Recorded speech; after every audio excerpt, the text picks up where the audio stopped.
Hello. So, Second Samuel chapter 6.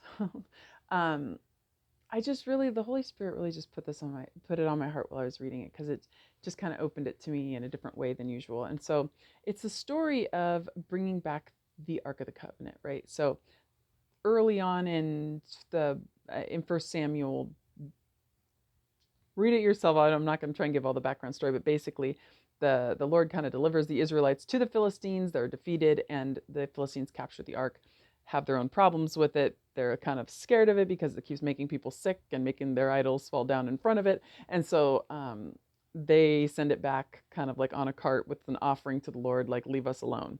And it lands in, oh gosh, I can't remember where, but it lands somewhere in Israel, but it's not like where it was, but it's like not with the Philistines anymore. But this is before Saul is even made king, and so it just kind of gets backburnered, right? And all the stuff with Saul happens, his whole kingship, and then this is a point in time where David has now he originally became king of Judah, and now he's become king of Israel as well. Like both of the kingdoms are united under David, and he decides that it's time to go and bring back the ark. And one moment, sorry, um, coughing fits. Um, so they're going to bring it back. He's all excited. He's got all this faith. He's like dancing before the Lord. He's like praising the Lord. They get this new cart. They put the ark on this new cart, and they're bringing it back, and everybody's all happy. And the ark starts to jostle a little bit on this cart, this ox cart, right? And I believe his name's Uzzah, reaches out to steady it and is immediately struck dead. And then suddenly the jubilation ceases, and David is mad, and he's like, what's going on? And a fear of the Lord seizes him, and they basically like kind of park the cart somewhere else, like park the ark somewhere else, because David's afraid of the Lord and he's afraid of what he's doing, right? So he goes back home and he's like, what is going on? Like, and so he tries to, like, he waits to see, and where the ark is blessed by the Lord, and everything is going well. And so then he takes it as a sign, okay, we are supposed to have the ark. And then they go back and retrieve it, and this time it's different and it goes better. But what I like about this is the reflection and the understanding. So he goes forward with the right motive. He's all excited. Something happens, and he doesn't just push through it and go, okay, well, whatever, we just got to make it happen. Sometimes stuff happens, the devil gets in the way, whatever. He stops, and he's like angry first, and then he's like afraid of the Lord, and he's going, okay, so if this is the Lord wanting me to bring this ark back, why did he let this thing happen where this person was struck dead? Maybe I'm not supposed to take the ark. So he waits. Then he receives this sign that everything else there is blessed, and he goes, okay, we are supposed to have the ark. So he's ready and he's joyful yet again. But this time, when he goes to retrieve the ark, it's not put on a new ox cart, because that's not where it was supposed to be. There were very, very, very specific rules and guidelines about the ark of the covenant, right?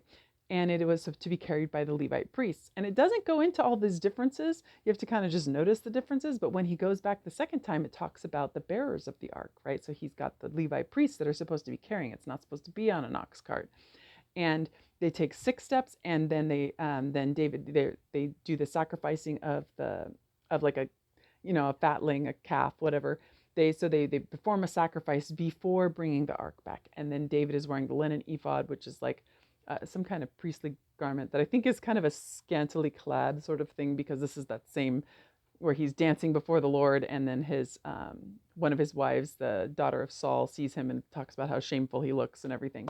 So anyway, but so this time, as he's gone back to reflect, is my motive right? Is the end game right? Okay, the end game is right. We are supposed to bring this ark back. It does belong here. So something was wrong with the process. And then he actually takes all this event, allows it to reestablish that fear of the Lord, getting him out of that what do you call it? Taking it for granted, right? Because the Lord has chosen him, he is king, but that doesn't mean that he could just go forward and do things how he wants to now. The Lord has had grace. I mean, they were at least able to get that far, without, like, the Lord didn't kill everybody, he just struck one person dead.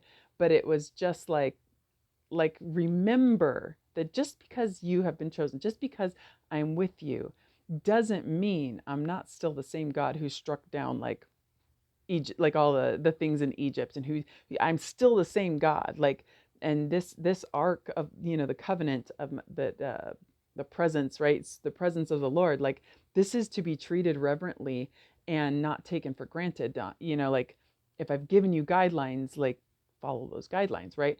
And so when they go forward, they have the joy, they have all these things, but they also have a different reverence the second time around, because they realize because he took the time to check himself, and I think that that's what it really came down to for me. Is I love this, because there's so many times in our lives that we start to go forward with something, and then there's like something goes wrong, and it's kind of like, well, is this, is it the devil stopping us, or is it like um, just a trial to overcome, or is the Lord saying, hey, check yourself? And I love that David's instinct is to check himself, because I think that that is something that we can get out of the habit of, because it takes a while to check ourselves sometimes, to be like, okay, is my motive right? Maybe what I'm doing is right, but my motive isn't 100% right, and the Lord is dealing with the motives in my heart. Like, maybe I'm as it talks about in James, where it's saying, like, when you pray, you ask wrong. You're wanting to receive things to spend on your desires, or or maybe I'm double-minded, and I'm kind of like trusting the Lord, but at the same time I'm trying to like have a backup plan, and so it's like, where you're going is the right place you're going, but check yourself. Get your heart right first. I'm trying to get your attention. There's something off. And then we go and we reflect, and then we kind of go, okay, my motive needs to change. Or maybe our process, we're doing it in a way that we're kind of thinking the ends justifies the means. And the Lord's like, I care just as much about the means. Like, and so I just love the pattern that he sets of taking that time and waiting, getting confirmation. Okay, it is the right goal. The ark is supposed to come. So I'm not going to let it steal the joy. I'm not going to go for. When he goes back, he recognizes that he did something incorrect, and they're going to do it the way that it's described with the priests and everything this time around. But he goes forward with the same joy, no fear, because he feels like the Lord. He's had it out with the Lord. He's recognized. Okay, no, it is supposed to. We are doing the right thing. We just need to do it a little differently. And anyway, I know I'm an over explainer sometimes, because I feel like things get tangled up in my head. But I just love that. And I think it's such a good pattern for us to reflect on when things are um, when things get shaken up, or when we're going forward and we're pretty sure we feel like, oh yeah, it's totally what the Lord wants, and then something, we hit a wall, to not completely give up, but to reflect and see. Maybe it's a timing thing, maybe it's something, a motivation thing, maybe it's like, any other thing, right? Like, because maybe David's heart was totally right in doing this, and the Lord wouldn't have mind being on the ox cart thing, right? But like, this person, Uzzah, who reached out to just grab it, obviously he wasn't, the way that they were doing this was not giving him the sense of reverence to recognize like what he was just reaching out to steady, not that he was necessarily in the wrong in this, because really it would be more about like, David was the one who was, he should have known, wait, if we're going to do this, we need to do this reverently, because there's a lot of people, and this is, I'm in charge of doing this the proper way, to be able to honor the Lord and to be reverent, and I'm setting the tone, right? I'm the king now, like. And it was just like, I just think that there's just so many little things that we never know, like, if we're doing things the right way or not, because the right way doesn't really exist. Like, only God sees our hearts, only God knows all the little pieces, sees everybody else's hearts involved. And it's like, so when things are, when there's something that the wrench in the gears, like, the instinct needs to be to take a beat, to seek the Lord, and then to be able to go forward without fear, and not try and have like, backup plan, and like timid and all this, like afraid of, but like, okay, I see that we made something, we kind of had a wrong thing. Let's go forward again now. And I think, in faith. And I don't know. Again, I'm saying too much, because I do that. So I'll stop now.